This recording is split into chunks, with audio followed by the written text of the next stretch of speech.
Hello friends, 20 फेब्रुवारीपासून इयत्ता 10वीची बोर्डाची परीक्षा सुरू होत आहे. त्यामुळे आज आपण इयत्ता 10वीच्या बोर्डाच्या परीक्षेच्या दृष्टीने कृतीपत्रिका अभ्यासणार आहोत.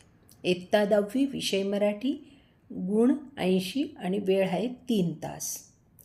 विद्यार्थी मित्रमैत्रिणींनो, आज मी जे गद्य विभागावरील पठित गद्यावरील प्रश्नोत्तरे आज आपण अभ्यासणार आहोत, त्याचप्रमाणे तुम्ही बोलतो मराठी, आजी कुटुंबाचा आवड, गोष्ट अरुणिमाची, वाट पाहताना इत्यादी पाठातील उतार्यांचाही अभ्यास करायचा आहे.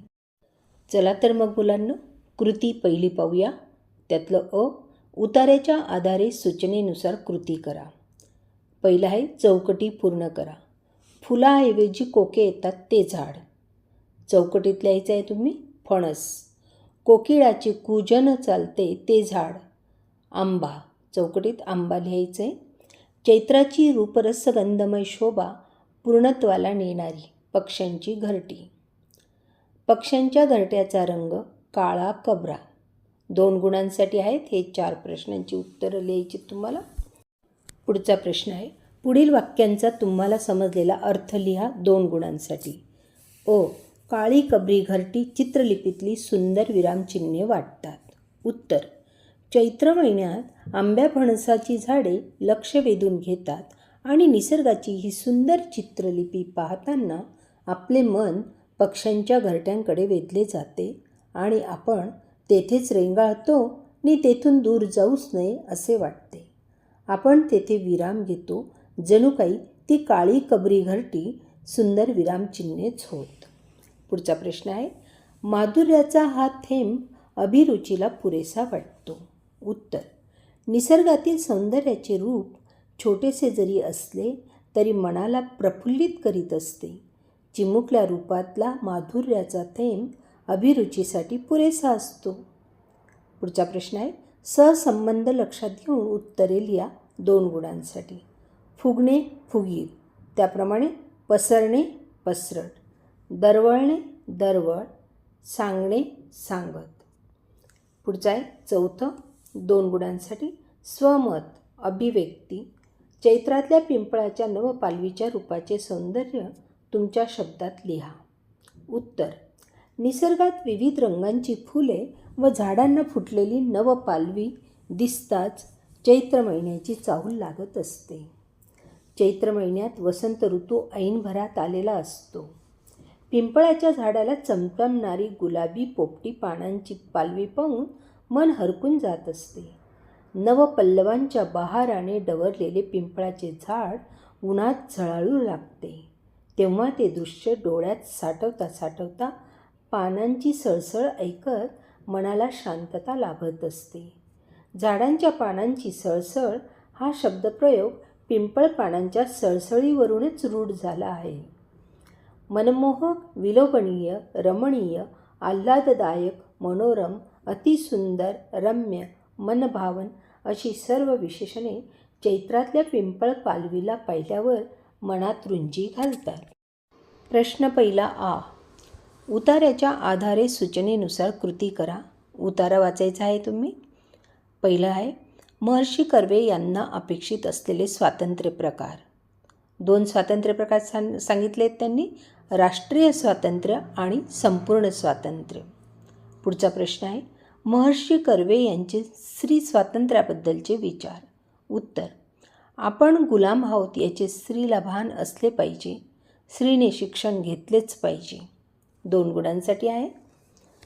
पुढचा आहे, उतार्याच्या आधारे वाक्यांचा उर्वरित भाग लिहून वाक्य पूर्ण करा. स्त्रीने स्वातंत्र्य कमवावे असे वाटणे म्हणजे खडकावर डोके आपटण्यासारखे आहे. समाजाविरुद्ध विद्रोह केला तर विद्रोह करणाऱ्याला समाज गिळून टाकायला येईल. पुढचा प्रश्न आहे, स्वमत अभिव्यक्ती. स्त्रियांनी शिकणे अत्यंत गरजेचे आहे या विधानामागील अण्णांचा दृष्टिकोन स्पष्ट करा. उत्तर, स्त्रिया म्हणजे समाजाचा अर्धा भाग होय. तरी देखील समाजाने स्त्रियांना शिक्षणापासून वंचित करून स्त्रियांना मागासलेले ठेवले. याचाच अर्थ अर्धा समाज मागासलेला राहून समाजाला व देशाला त्याचे तोटे सहन करावे लागले. पुरुष हा स्वार्थी व आत्मकेंद्री असतो. या उलट स्त्री अधिक सामाजिक असते. कुटुंबातला एक पुरुष शिकला तर कुटुंबातील एकाच व्यक्तीचा विकास होतो, परंतु स्त्री शिकली तर संपूर्ण कुटुंबाचा व समाजाचा विकास होतो. स्त्रीला पुरुषाच्या बरोबरीने स्थान मिळण्याकरिता, समाजाकरिता व देशाकरिता स्त्रियांनी शिकणे अत्यंत गरजेचे आहे, अशी अण्णांची दूरदृष्टी होती. पुढचा आहे अपठित गद्य. त्यातला प्रश्न पहिला. उतार्याच्या आधारे सूचनेनुसार कृती करा. तक्ता पूर्ण करा. जंगलाचा स्वभाव आणि माणसाचा स्वभाव. जंगलाचा स्वभाव मोकळा ढाकळा, सर्व कृती मनसोक्त व सहजपणे करतो. माणसाचा स्वभाव मनात अडी धरतो, तेढ बाळगतो, मनात सतत संकोच व संशय असतो. पुढचं चौकटी पूर्ण करा. जंगल करत असलेल्या मानवी क्रिया. लपंडाव खेळणे, गप्पा मारणे, डुलणे, हसणे. पुढचा प्रश्न आहे सूचनेप्रमाणे सोडवा. सहसंबंध लिहा. कोपरे, कोपरा, पाने, पान. पुढचं स्वमत अभिव्यक्ती. जंगलाचा मनमोकळा स्वभाव सोदाहरण स्पष्ट करा. उत्तर. भामरागडाच्या जंगलातील घनदाट झाडांच्या पानांचा सडा जमिनीच्या अंगाखांद्यावर पडलेला असताना वारा हळूच शिरतो आणि सळसळ आवाज येतो. पानांवर जेव्हा पावले पडायची तेव्हा त्यातून चर चर आवाज व्हायचा. जणू जंगल आपल्याशी बोलू पाहत आहे, कुजबूज करीत आहे असे वाटते. जंगल थंडी वाऱ्याशी गप्पा मारते, मनापासून खेळते, डुलते व हसते. जंगलाला माणसं आणि घर यांच्यासारखा कोपरा नसतो, म्हणून जंगलाचा स्वभाव मुक्त व मनमोकळा असतो. विभाग 2 पद्य विभाग. पठित पद्य. कृती 2 खालील कवितेच्या आधारे सूचनेनुसार कृती करा. पहिला आहे कारणे लिहा. वस्तूंना जपावे आणि त्यांचे लाडही करावेत. कारण नंतरच्या काळात त्या आपला स्नेह जिवंत ठेवणार आहेत. पुढचं वस्तूंना हक्काच्या घरात राहू दिले जात नाही, कारण त्यांचे आयुष्य संपते. पुढचं आहे आकृत्या पूर्ण करा. वस्तूंची माणसासारखी असणारी वैशिष्ट्ये. सेवक असतात, स्वच्छता आवडते, माणसासारखे लाडावणे. पुढचा प्रश्न आहे वस्तूंनाही असते आवड स्वच्छ राहण्याची, याबाबतचा तुमचा दृष्टिकोन सांगा. उत्तर. वस्तू या कवितेमध्ये द.भा. धामणसकर यांनी वस्तूंचे मानवीकरण करून वस्तूंशी ममत्वाने वागण्यास सांगितले आहे. बरीच माणसे वस्तूंना निर्जीव समजून वस्तूंशी कठोरपणे व्यवहार करताना दिसतात. वस्तूंनाही भावना असू शकतात हे लक्षात घेत नाहीत, म्हणून कवी म्हणतात की त्यांनाही जीव आहे, मन आहे असे समजून आपण त्यांच्याशी वागावे. वस्तूंना कसे हाताळू नये. वस्तूंवर बसलेली धूळ पाहून वस्तूंना स्पर्श करण्याची इच्छा होत नाही, परंतु याउलट जर आपण घासून पुसून स्वच्छ केले तर त्या वस्तूला गोंजारावेसे वाटते. हातात घेऊन तिचा स्पर्श आपल्याला जसा आनंद देतो तसाच आनंद आपल्याला स्पर्शाने वस्तूलाही होत असतो. स्वच्छ वस्तू जणू काही आपल्याशी बोलू पाहत आहे असे वाटत असते, म्हणून वस्तूंनाही स्वच्छ राखले पाहिजे. वस्तूंना असते आवड स्वच्छ राहण्याची या काव्यपंक्तीतून माणसाला वस्तू हाताळण्याचा निकोप दृष्टिकोन दिला आहे आणि स्वच्छतेचे महत्त्वही न कळत बिंबवण्याचा कवीने प्रयत्न केला आहे. पुढचा प्रश्न. पुढील मुद्द्यांच्या आधारे उत्तम लक्षणे या कवितेसंबंधी पुढील कृती सोडवा. प्रस्तुत कवितेचे कवी कवयित्री. उत्तर. संत रामदास. कवितेचा विषय आदर्श व्यक्तीची लक्षणे. कवितेचा काव्यसंग्रह श्री दासबोध. कवितेतून व्यक्त होणारा विचार. उत्तम लक्षण कवितेत संत रामदासांनी व्यक्तीने समाजात कसे वागावे याचे मार्गदर्शन केले आहे. नेहमी सावधतेने वागावे, दुसऱ्यांना मदत करावी, कोणाशीही कपटाने वागू नये, उपकाराची परतफेड करावी, नेहमी सत्याने वागावे इत्यादी गुणांचे आचरण करण्यास संत रामदासांनी सांगितले आहे. पुढचा प्रश्न आहे, पुढे दिलेल्या काव्यपंक्तीचे रसग्रहण करा. भातुकलीतून प्रवेशताना वास्तवात हातात हात असेल दोघांचाही. उत्तर, कवयित्री नीरजा यांनी आश्वासक चित्र या कवितेमधून स्त्री पुरुष समानतेचे भविष्यातील चित्र आश्वासकपणे कसे साकारले जाईल हे भातुकलीच्या खेळाच्या प्रतीकातून योग्यपणे दाखवले आहे. काव्यसौंदर्य. भातुकलीचे जग हे स्वप्नाळू असते. लुटूपुटूच्या संसारातून वास्तवाच्या संसारात प्रवेश करताना सत्य स्वीकारावे लागते. स्त्री पुरुष यांची परस्परांना साथ असेल, परस्परांची कामे मिळून करतील असे आशावादी भविष्यकालीन चित्र दिलेल्या ओळीतून रेखाटले आहे. भाषिक वैशिष्ट्य. दिलेल्या ओवीतून लहान मुलांच्या खेळातून विचारगर्भ चिंतनाची प्रचिती येते.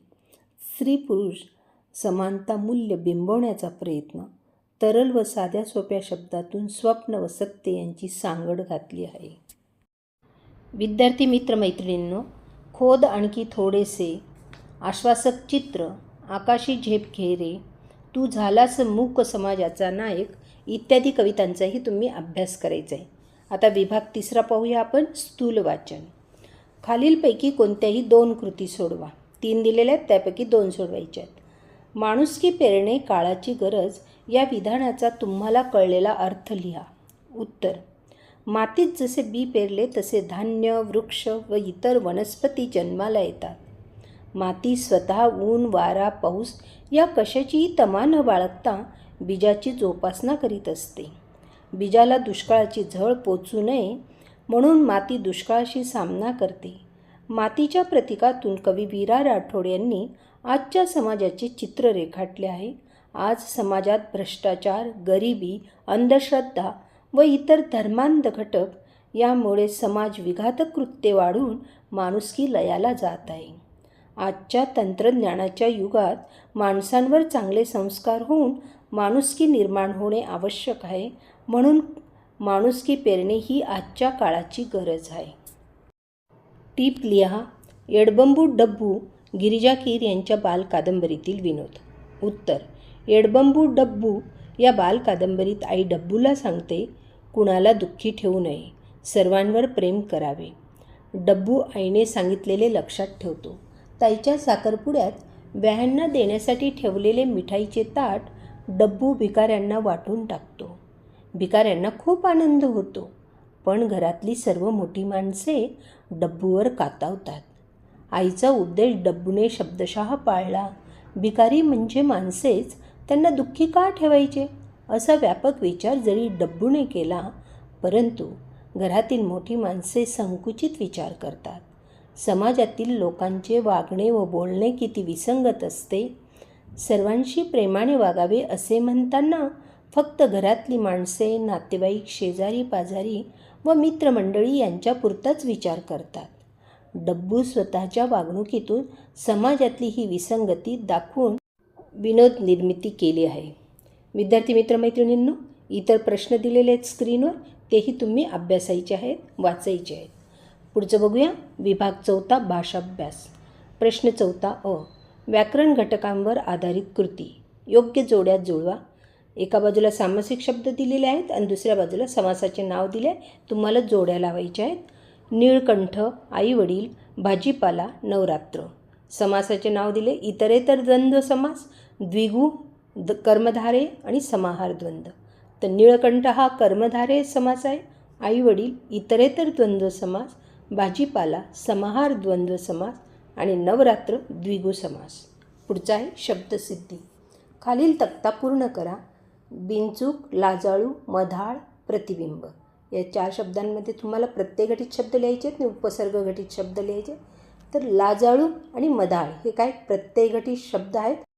लाज अधिक आळू, मध अधिक आळ अशा पद्धतीने ते शब्द तयार झालेले आहेत. पुढचा आहे उपसर्ग घटित शब्द. त्याच्यात बिनचूक आणि प्रतिबिंब. बिन आणि प्रति हे काय लागलेले, त्याला उपसर्ग लागलेत. पुढचा प्रश्न पाहूया. पुढीलपैकी कोणत्याही 2 वाक्प्रचारांचा अर्थ सांगून वाक्यात उपयोग करा. तगादा लावणे. अर्थ आहे पुन्हा पुन्हा विचारणे. वाक्य. मला खेळणी घेऊन दे म्हणून बाळाने आईकडे तगादा लावला. किंवा हे वाक्य तुम्ही असंही लिहू शकतात, मला सहलीला जायचे होते म्हणून मी वडिलांकडे तगादा लावला. कंठस्नान घालणे, ठार मारणे. वाक्य: अतिरेक्यांना झाडामागून पळताना पाहताच जवानांनी सर्वांना कंठस्नान घातले. पित्त खवळणे, खूप संतापणे. धीरजने वेळेवर काम न केल्याने त्याच्या बॉसचे पित्त खवळले. अचंबित होणे, आश्चर्यचकित होणे. वाक्य: माझी बहीण माझ्या वाढदिवसाला अचानक आल्याने आम्ही सर्वजण अचंबित झालो. प्रश्न चौथा आ. भाषिक घटकांवर आधारित कृती. खालील शब्दसमूहासाठी एक शब्द लिहा. महिन्यातून एकदा प्रकाशित होणारे मासिक. दुसऱ्यावर अवलंबून असलेला परावलंबी. इतरांना मार्ग दाखवणारा मार्गदर्शक. ज्याला कोणीही शत्रू नाही असा अजातशत्रू. पुढचा प्रश्न आहे, पुढील शब्दाचे कमीत कमी 2 समानार्थी शब्द लिहा. पृथ्वी, अवनी, वसुंधरा, धरती. रात्र, निशा, रजनी. आई, माता, जननी, जन्मदात्री. पुढील शब्दातील अक्षरापासून 2 अर्थपूर्ण शब्द तयार करा. दरवाजा, दर, वार, रवा, रजा. या 4पैकी तुम्ही कोणतेही 2 लिहू शकता. अचूक शब्द ओळखा. कोणतेही 4 शब्द ओळखा. अंधकार, परिस्थिती, हार्दिक, ऐतिहासिक, दुर्मिळ, आशीर्वाद. असे 6 शब्द दिलेले, त्यापैकी तुम्हाला 4 लिहायचे. पुढचं आहे, खालील विरामचिन्हे ओळखून त्यांची नावे लिहा. पहिलं आहे दुहेरी अवतरणचिन्ह, दुसरं प्रश्नचिन्ह आणि तिसरं उद्गारचिन्ह. किंवा पुढील वाक्यात योग्य विरामचिन्हे घालून वाक्य पुन्हा लिहा. उद्या कोकिळेचे कुहू ऐकू येईल का? उत्तर: उद्या कोकिळेचे कुहू. कुहूला एकेरी अवतरणचिन्ह द्यायचं आहे. त्याच्यानंतर स्वल्पविराम. ऐकू येईल का? प्रश्न विचारला म्हणून प्रश्नचिन्ह आणि पुन्हा वाक्याला एकेरी अवतरणचिन्ह. पुढचा प्रश्न आहे, पुढील शब्दांना प्रचलित मराठी भाषेतील शब्द लिहा. इव्हेंट, घटना. ड्रामा, नाटक. करस्पॉन्डन्स, पत्रव्यवहार. लिरिक, भावगीत. पुढचा आहे विभाग 5वा, उपयोजित लेखन. विद्यार्थी मित्र मैत्रिणींनो, व्याकरण घटकावर स्वतंत्र व्हिडिओ बनवलेले आहेत प्रत्येक घटकावर, तर तुम्ही त्याही व्हिडिओ पाहायचे आहेत. आणि उपयोजित लेखनामध्ये तुम्हाला प्रश्नांची उत्तरं पाहण्यासाठी डिस्क्रिप्शनमध्ये प्लेलिस्टची लिंक दिली आहे, त्यातील व्हिडिओ पाहायचे आहेत. त्यात निबंध लेखनात महत्त्वाचे आत्मकथनात्मक निबंध आहेत. पत्रलेखन, संवाद लेखन, जाहिरात लेखन इत्यादी विषयांवरील व्हिडिओ इयत्ता 10वीच्या प्लेलिस्टमध्ये पाहावेत. विद्यार्थी मित्र मैत्रिणींनो, तुम्हा सर्वांना परीक्षेसाठी बेस्ट ऑफ लक. पुन्हा भेटूया एका नवीन व्हिडिओसह. धन्यवाद. व्हिडिओला लाईक अँड शेअर करा, सबस्क्राईब करा, कमेंट्स करा. डिस्क्रिप्शनमध्ये लिंक दिली आहे, तीही अवश्य पहा. आज शिवजयंती असल्यामुळे तुम्हा सर्वांना शिवजयंतीच्या हार्दिक शुभेच्छा. जय जिजाऊ, जय शिवराय, जय महाराष्ट्र.